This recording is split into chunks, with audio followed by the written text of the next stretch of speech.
what guidance could you give to some peers maybe that are still in the system? What would you help them with? Yeah, definitely. I think a big lesson for me right now is obviously to piece it together instead of having one massive goal, like saying you want to be marketing director for X, Y, and Z large company or large entertainment company. That's a big one at Pepperdine.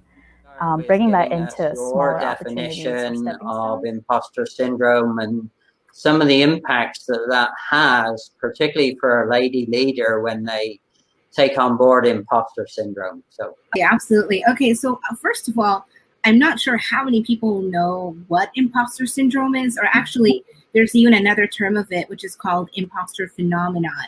And that was actually one of the first terms that came out when Dr. Pauline Rose-Clance and her partner in psychology, they actually came up with this term when they were doing the study. Just to give the viewers a bit of a background, I'm an electronics and communication graduate. I graduated this year, 2020 passed out.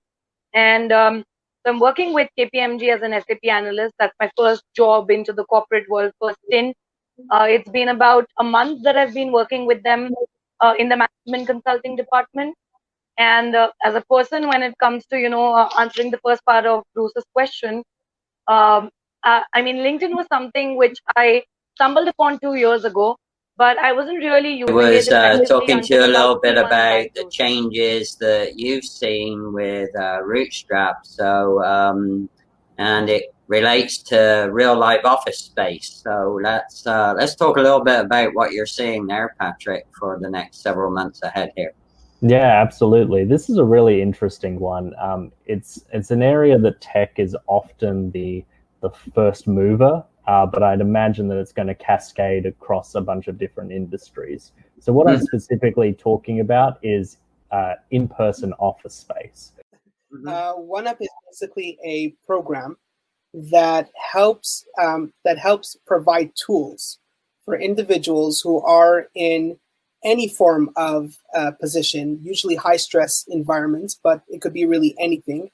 And it just gives them the tools, a format, if you will, to take the next step in a mindful and a meaningful way. Think of it as, you hear this all the time, like leveling up or 10x or 5x or whatever it is. OneUp is just more of a practical level. Also, mindfulness is being thrown around a lot. So